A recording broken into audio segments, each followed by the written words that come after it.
All right, so welcome back, guys. Rams Bleacher Report post game here. I'm Jake Ellenbogen. You can find me all over social media at JK Bogan, and I'm here to bring you the post game winners and losers here. Rams 26-9 victory over the Arizona Cardinals to improve to 3-3 on the season. They have the Steelers and the Dallas Cowboys and the Packers upcoming. They finish their homestand next week against Pittsburgh before going out to Dallas the following week. This game pretty much started off as rocky as you would expect. Pretty much, if you've been watching the Rams this year, it's really been something else. They haven't been able to put together 4 full quarters of all 3 phases level football, and that's what we saw in this one. We saw a first half of them trailing the Arizona Cardinals, a team that many have linked to, tanking for Caleb Williams. And in this one, they come away with the win after putting together a I'll say a really good second half performance, which is something that they've struggled to do pretty much the entire year. So going into this, we'll start off. Winner here is going to be Kyren Williams. I think he's the biggest winner. He gets a lot of flack. I don't think he gets enough credit. And at the end of the day, I think when you look at what Kyren Williams has meant to this team, seeing what, Cam Akers wanting out and wanting to be the bell cow, the Rams not obviously having that in the cards. This is a 5th round pick that they trade up to get, and he has taken hold of this running back room. And I just think he deserves a lot of credit, and especially the 20 carry, 158 yard performance today, 7.9 yards per carry and a touchdown. He was awesome. I don't have to say that. You guys already know. It's all out there. Kyren Williams, 31-yard run in this one for his longest of the day. Broke tackles, made guys miss, found the hole. It wasn't just the offensive line blocking well. At the end of the day, Kyren Williams did a really good job of, setting up his blocks and, just keeping his, balance and fighting his way to the end zone, even when he was exhausted. He's a little banged up right now, so we'll see what ends up happening, with that ankle. But how about Kyren Williams? This was a huge game for him. This was a statement game, and at the end of the day, I think he deserves a lot of credit. I would go as far as to say he was the player of the game. So I'm going to say he would be my player of the game. Another winner in this one has to be Cooper Kupp. When you look, 7 of his 9 targets he caught for 148 yards, an average of 21.1 per reception, and a touchdown. He had a 49-yarder. This guy went from not playing since week 10 last year when he got hurt against Arizona to now he's had back-to-back 100-yard games and even one-upped his game last week. What he's done at the short, intermediate, and now the deep level of the field is just absolutely spectacular. And with Justin Jefferson on the pine right now with a hamstring injury, ironically, Cooper Kupp is definitely maintained. He is the best wide receiver in football currently, and we saw that today. Another winner here has to 100% be Byron Young. Came away with a strip sack in this game. I thought you saw some great things from Byron Young. Huge performance for him. He continues to get better. I thought he made some really solid plays in the run game. So I wanted to give him a shout out. That forced fumble was huge.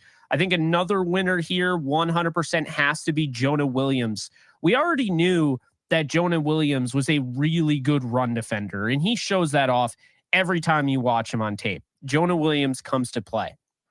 But the Jonah Williams we saw today, getting out there, being able to rush the passer and getting that sack, that huge sack there when he got it, I got to tell you right now, that was huge. Jonah Williams in a contract year, it's going to be hard to bring him back. It's going to be hard not to bring him back. I think the Rams just have to bite the bullet and make it happen. Another winner here, I would be just crazy if I didn't mention him, Ahkello Witherspoon. I mean, the job he just continues to do for this team, he's a winner every week, it seems like. And you look at the Cardinals receiver room, and I mean, Marquise Brown had 4 catches for 34 yards. For the most part, guys were on clamp, and that was because of Ahkello Witherspoon. So you just got to give credit where credit's due. He's playing the best football of his career. And that's saying something, because if you didn't have the privilege of seeing him when he was healthy in Pittsburgh those first 2 years, he was really good. And I think he has just hit another level in this Rams defense. Credit to the Rams defense. They only allowed 9 points. I don't care that it was the Arizona Cardinals. This defense had to deal with it. There was a miscue on the special teams unit, a muffed punt, and basically what ends up happening is the Arizona Cardinals took over and got a free 3 points. So the defense had to go back on the field and stop them after already stopping them before. Those are the things I look for. And I thought Raheem Morris did a great job getting this defense prepared for this game. I just think that they definitely deserve a lot of credit. We're starting to see week in and week out Christian Roseboom coming away with the interception. Good stuff there. And then, Quentin Lake, and what he's been able to do, just really impressed with just the way he's been playing. He doesn't play a ton, just like another guy who hasn't played a ton, Duke Shelley at the end of the game. I thought he showed up and showed out. Furthermore, I'll say Ernest Jones. He is all over the defense, all over, just everywhere. He flies everywhere. He just plays like his hair's on fire, and we see that time and time again. So big ups and shout out to Ernest Jones. I think he deserves a lot of credit as well. Look, I think when you see this team, and look, it wasn't pretty. It wasn't like the best game you've ever seen going up against this team. They didn't win the time of possession battle. The Cardinals still got 345 yards out of it. They had more first downs, but I think the Rams did a better job just responding. You only had 55 plays in this game, and I thought the Rams responded well in the second half. And what we saw were 2 carries for 4 yards in that first half for Kyren Williams. And so they came out and ran the ball 7 times. Kyren Williams established his dominance on that drive, and that set the tone for the second half. Making those adjustments on the offensive side of the ball was totally crucial. But now I got to give out my losers of the game. And the first loser here, unfortunately, is going to be Puka Nacua. Puka Nacua fell back down to earth a little bit today. That's not to say that he can't go back up, to the ascension in which he is, the path he's been on. But Puka Nacua dropped a touchdown today and only caught 4 of 7 targets for 26 yards. So he's a loser by virtue, right? It was pretty much the Cooper Kupp show. Tutu Atwell only had 1 catch for 30 yards on 1 target. But they also, once again, didn't really get a chance to do their thing. Stafford only threw this ball 24 times. And for the most part, they had almost 20 fewer plays registered than the Cardinals. So not as many plays to run, but I'd say Puka Nacua is definitely a loser in this one, because it's hard to find losers in this game, but he is certainly one of them. Another one, and I hate to give him it because I thought he had a really nice return to start, but Austin Trammell fumbling that football. You are settling down. You are the guy to return punts. And you're getting this momentum, and you're getting this respect, and now you're getting this promotion essentially from the coaching staff. And to put the ball on the ground like that and just basically flip the field back, that's certainly a problem. So it's unfortunate because he had a really nice 30+ yard return before, but that is going to be something you look back on, and that's going to leave kind of a stale, taste in your mouth there. So I got to give a loser to Puka Nacua and Austin Trammell there. Another loser here, you see him 3 targets, 2 catches of those targets for 18 yards.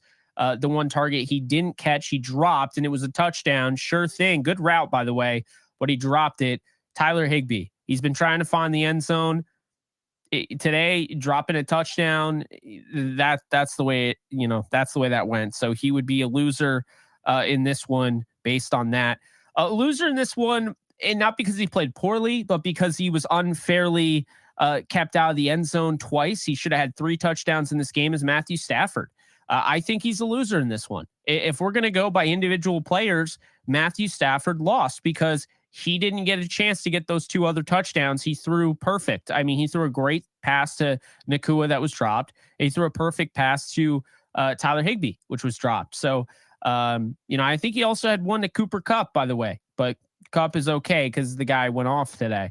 But yeah, those would be my losers on the offensive side. On the defensive side, it's hard to really pick anyone out because like when you're not, it's better when you obviously have your all 22 and you're watching the tape. I think Kobe Durant played a better game this week.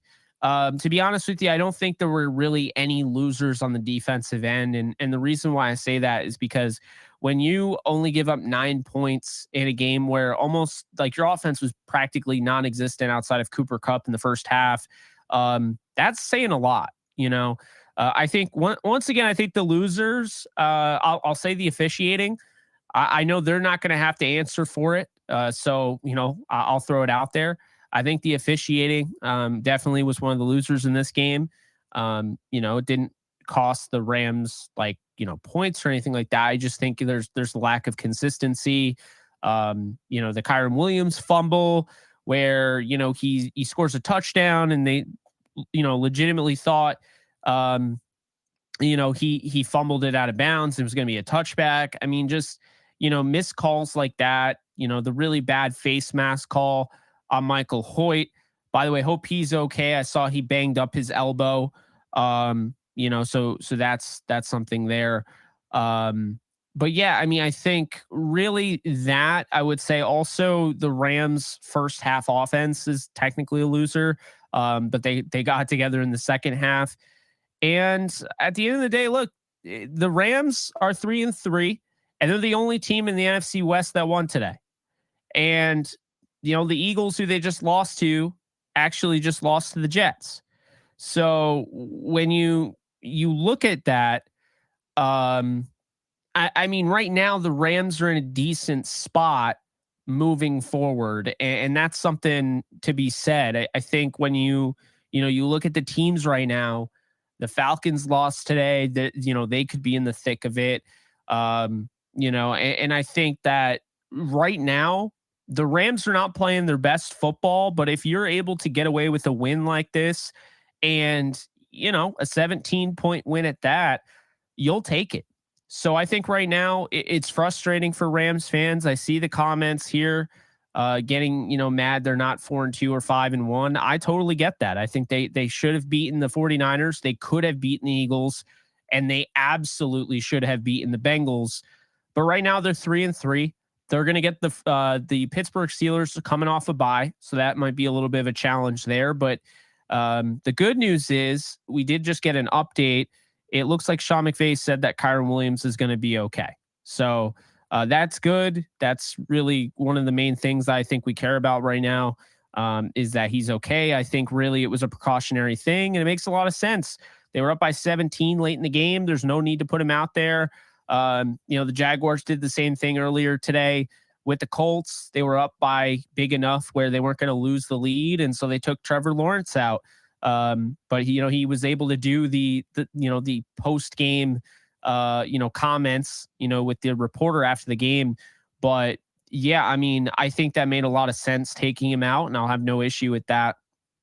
I think moving forward, when you look at this team, I think right now the defense is playing their tail off. I think Raheem Morris is 100% earned himself a head coaching opportunity, his second, in my opinion, because I think what he's done is he's elevated this talented group, but kind of unproven group. And in addition to that, there's not a ton of experience there outside of a few guys. So I'm just really impressed each week. I'm just really impressed with the job that, Raheem Morris has done. I'll say that, and I think that with Sean McVay, the hope is eventually it's going to click that you just have to run the football, because, he definitely didn't let it beat him this time, because he came out with 7 straight runs on that first drive to open up the second half. But the Bengals game, they lost because they've just basically abandoned the run. I like that they continue to go to Kyren, and now here's my thinking is now in his 5th start as a running back. I think he's starting to get better and better and better, more comfortable. And you could just see him. He's playing with this confidence. and he's finding the end zone. He has a nose for the end zone, stuff you can't teach, stuff you can't even coach. It's instincts. You either have them or you don't. And I think Kyron's contact balance is something that's really been huge for them. And I think it's something that, allows even like a short run, you can kind of stretch that out to be a big run. He had some explosive runs today. I think all the boxes are checked with Kyron Williams. The question is, can he maintain 20 carry workloads like that? Because he got banged up, and it seems like each week we're talking about him getting a little banged up. So if that's the case, Sean might be a little quick to be like, all right, we need to get somebody in here to, spell Kyron. We did see Zach Evans come in for a little bit. He had 4 carries for 10 yards, not anything too great, but it was nice to see him get some work in for the regular season. Royce Freeman is still on the roster, so there's a chance now with Ronnie Rivers getting banged up in this one. We don't know what the status on that is. We don't know the status on Michael Hoyt. So I think moving on and moving forward, the question is, do we see the Rams go outside the organization to go out and get another pass rusher? If Hoyt has a serious injury, that's a legitimate starter on your 11. So they're going to have to, target that. In addition to that, if Ronnie Rivers is out, I don't know if Zach Evans is ready to be the backup. So I could see them either rolling with Royce or going out and finding somebody else. But I think right now, those are the 2 question marks. Kyron's good to go. That Steelers game is going to be fascinating because the Rams have a chance to get to 4-3 right before they take on Dallas, a team I think they can beat. I still feel like this team isn't where they're going to be yet. They still have a long way to go, and I feel good about them because it's their ability to respond. They haven't played a great game yet outside of the Seattle game. They just really haven't dominated anyone like that. The Colts game was a first half clinic. The second half, that's a different story. I thought they played hard against the Niners. They played hard against the Eagles. The ending of those 2 first halves, really kind of changed the outcome of the game. The momentum killed them. But I think this team is resilient. They continue to fight. I've been impressed with that. And I've been impressed with, what they've been able to get out of these guys. Now, will they go out? Will they add anybody via the trade deadline? That's the 31st. So we're coming up on the trade deadline now, 2 weeks away. There's definitely a chance, that they decide to go outside the organization. I know there have been thoughts out there, and they've said, okay, maybe we don't have, we don't have the necessary resources like we have in the past, but they didn't say no. And so I'll just say this right now. If a guy like Brian Burns becomes available or, Danielle Hunter, it will be very interesting to see if the Rams do pursue somebody like that. If they don't want to pursue somebody like that, perhaps going after a Carl Lawson with the New York Jets for, kind of a cheaper deal somewhere along the lines that Randy Gregory cost for the 49ers might make sense. But yeah, all in all, right now, progress report. I think if you're a Rams fan, you have your good, your bad, and your ugly. The ugly is a lot less than last year, but this team right now, 3-3, chance to get above 500 next week, stay at SoFi. It's not going to be as easy because 1, the Steelers are a better football team. 2, their defense is disgusting. The pass rush will get there. You have 2 of the best, I think maybe the best duo right now, pass rush duo in the league when you talk about what TJ Watt and Alex Highsmith can do. So that you always have to be aware of that. But then in addition to that, I don't think you can sleep on Kenny Pickett. You can't sleep on George Pickens over the top. You can't sleep on Allen Robinson revenge game. I just don't think you can do that. And so, then you also have to worry about Jaylen Warren and Najee Harris. The offensive line struggles. And of course, Matt Canada is probably one of the worst play callers in football, but just takes one game. It's any given Sunday. So we'll find out next week. But all in all, progress report, I think I'm feeling pretty decent about the Rams. Would have liked to see them win by more, but hey, it's a division rivalry game. And let's just give the Cardinals some credit. They continue to battle. They're not the talented team that everyone else is. They're playing teams with way more talent than they are. They're injured. They don't have Budda Baker. They don't have Jalen Thompson. They don't have James Conner, a leader for that offense. They don't have Kyler Murray, to be fair. But they continue to fight. They continue to battle it out, and you got to give them credit where credit's due. They did knock off the Dallas Cowboys, and they have continued to be competitive in every game until the second half where they kind of lose it. But yeah, this is one of those things. Style points isn't everything. You can't always count on style points. And I think at the end of the day, if you're a Rams fan, you take this. You take this. It's 3-3, and you move on to go up against the Steelers. And I think you celebrate this one a little bit because I think, we've learned a little bit about the Rams every single win, every single loss. And this one, I think we learned a lot about Kyren Williams, and we learned a lot about this defense and how even though the offense was not helping them out at all, they only gave up 9 points. So nice job by the defense today. Nice job by Kyren Williams and Cooper Kupp. And way to respond, Sean McVay, who I criticized his play calling in the first half. I thought his play calling in the second half was really good. So that is all I got for you guys. I'm Jake Ellenbogen. You can follow me again on all of social media at JK Bogan. I'm on Twitter, TikTok, Instagram, all of that. I'm also on YouTube, the Jake Ellenbogen channel on YouTube. And I also go live there. So that's going to do it. Hope you guys enjoyed. And I'll see you guys in the next one. Take care, guys. And I'll get you guys ready next week for the Rams and Steelers. And we'll be doing another post game for that as well. Take care, folks. Later.